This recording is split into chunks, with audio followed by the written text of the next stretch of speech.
अस्सलाम वालेकुम, good morning, good afternoon, good evening, good day ladies and gentleman, ख़वातीन व हज़रात, देवी और सजनों ते मित्रों। तो जनाब ये आज हम घर वापस आ गए हैं और आते ही हमने सोचा कि हम दाल चावल बना के खाएं, क्योंकि तरस गए थे घर के खाने के से। वो क्या कहते हैं कि घर की रोटी भी, घर की दाल रोटी भी मुर्गी बराबर, समथिंग लाइक दैट। तो ये मैंने 3 पाव दाल के लिए 4 टमाटर दरमियाने साइज़ के, 1 प्याज, 2 इंच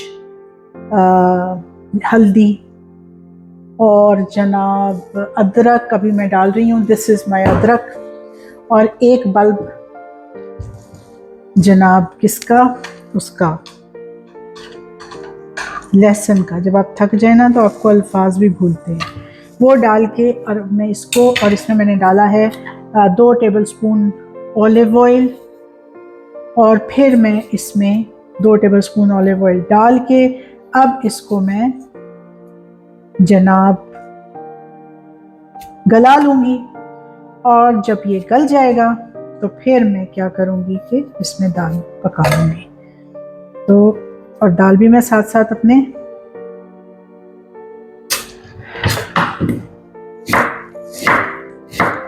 इंस्टा पॉट में डालती हूँ। ये काफ़ी बड़े हो गए हैं, ये तो इमर्शन ब्लेंडर से पिसेंगे ही नहीं,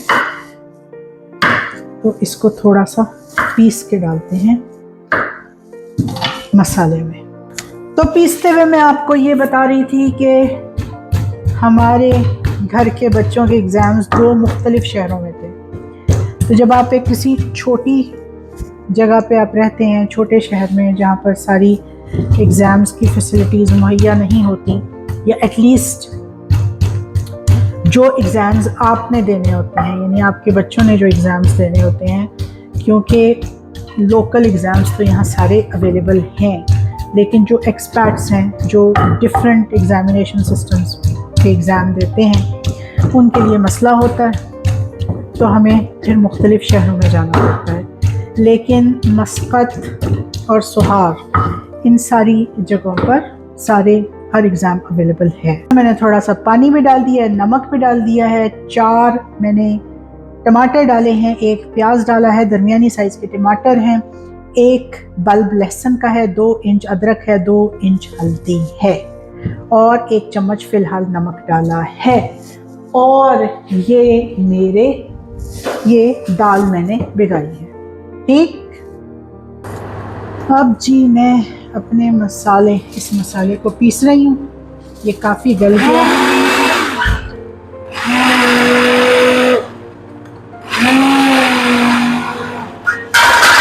वाह, पीछे ढक्कन गिर गया।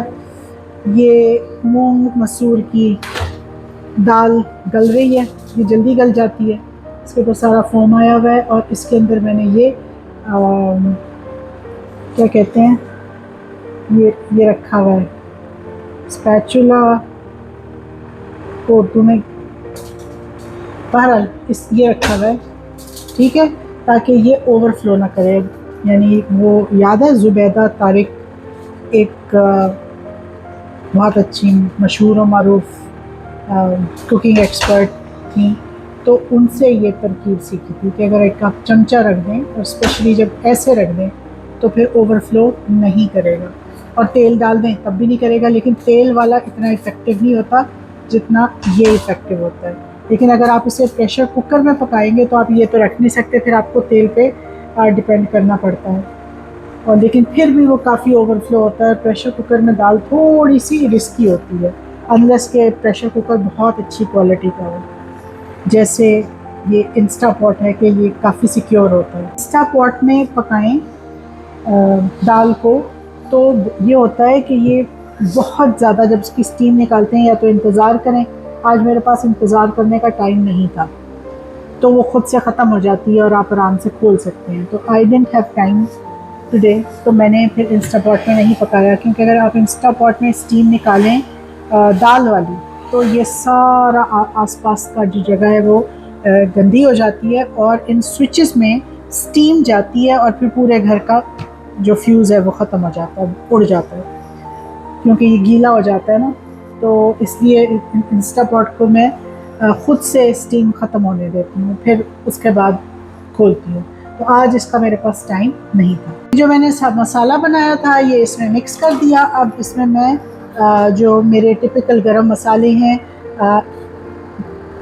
3 पाव दाल के लिए आधा चमचा, 1 चाय की चम्मच ज़ीरा, 1 चाय की चम्मच काली मिर्च और तकरीबन 1 चाय के चम्मच से ज़्यादा धनिया, उसे पीस के मैं इसमें डालूँगी। और चूँकि ये दाल है तो इसमें मैं मेथरे, जिसको मस्टर्ड सीड्स कहते हैं, और राई दाना, मेथरे होते हैं फेनुग्रीक सीड्स और राई दाना होता है मस्टर्ड सीड्स, तो वो भी पीस के इसमें डालूँगी। ये देखिए, हम चूँकि यहाँ रहते हैं डेज़र्ट में तो बहुत ज़्यादा मिट्टी होती है, तो हम अपने जो ये गैजेट्स हैं, किचन गैजेट हैं, उसके ऊपर ज़िपर बैग्स चढ़ा के रखते हैं। खुली रखनी है तो इसके ऊपर मैंने स्प्लैटर कवर रख दिया है ताकि पानी भी उबलता रहे और आसपास चूल्हा भी ना खराब हो। चलें जी, मैं दिखाती हूँ कि मैं 3 पाव दाल में क्या क्या डालूँगी।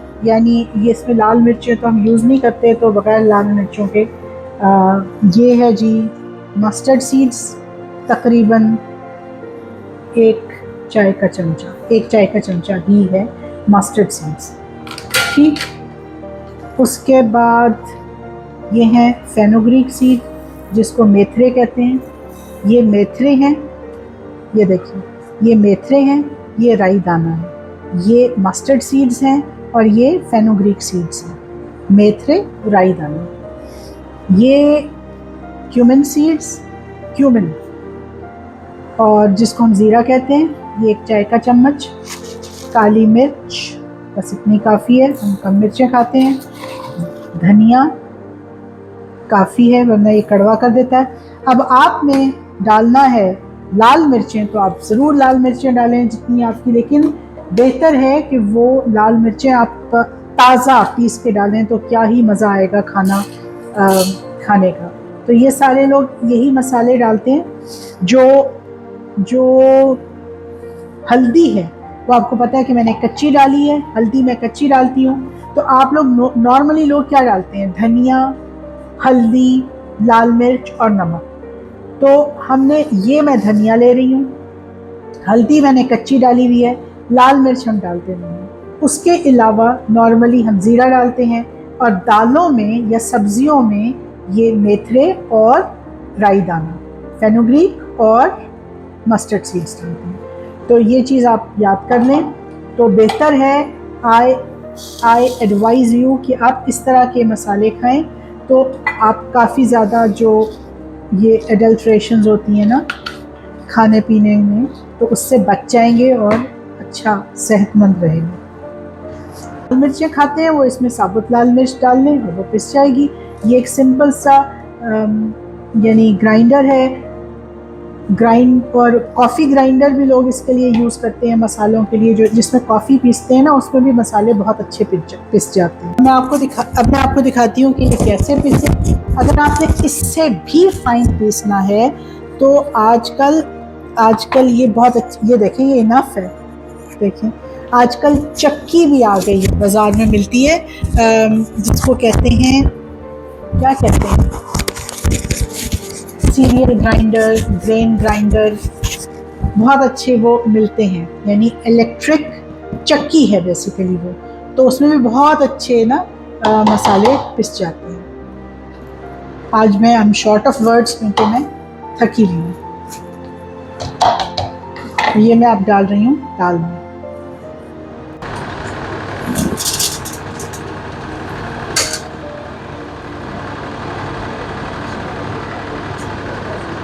अब ये मैं पका रही हूँ ज़ीरे के बघार वाले चावल। मुझे दाल में डालने के लिए कुछ ख़ास नहीं मिला, तो वो जो ज़बान के जायका हासिल करने के लिए, द राइटफुल जायका, द राइटफुल टेस्ट, तो आज मैंने सोचा कि मैं ज़ीरे वाले चावल पकाऊँ। ये है जी एक्स्ट्रा वर्जिन ऑलिव ऑयल, ये जी इसमें गया। ठीक, चलो जी इसमें चम्मच चलाते हैं। बहुत थोड़ा सा ऑयल है, जी चावल मेरे पास हैं आधा किलो, और जब ये क्रैकलिंग इनकी शुरू हो जाएगी ना, ये देखें, ये पटक पटक पटक क्रैकलिंग ऑफ क्यूमिन सीड्स शुरू हो गई, ये देखें। अब मैं इसमें ज़्यादा नहीं, वरना ये जल जाएंगे और कड़वे हो जाएंगे। अब मैं इसमें जल्दी से चावल डालती हूँ। अब स्मेल आ गई उसकी ज़ीरे की, इसमें पानी डालते हैं और इसको बंद करते हैं। याद रखिएगा कि मैंने चावलों को बहुत अच्छी तरह से धोया था। अगर यानी बहुत अच्छी तरह का मतलब ये नहीं है कि रगड़ रगड़ के उनको तोड़ दिया था, ये मसल मसल के। हेलो औरंगजेब, औरंगजेब, औरंगजेब, क्या बात है औरंगजेब? अच्छा जी, तो मैंने इसलिए अच्छी तरह धोया था कि उनके सरफेस पे जो स्टार्च है वो धुल जाए और वो आपस में चिपके ना चावल। वैसे तो ये बासमती चावल हैं, इसके ये वैसे ही नहीं चिपकते, इनमें अमाइलोज ज़्यादा होता है। If I am not forgetting, amylopectin है जो चिप चिप करता है। बहरहाल दाल हमारी पक गई है। वाह, ये देखें जी, दाल हमारी पक गई है।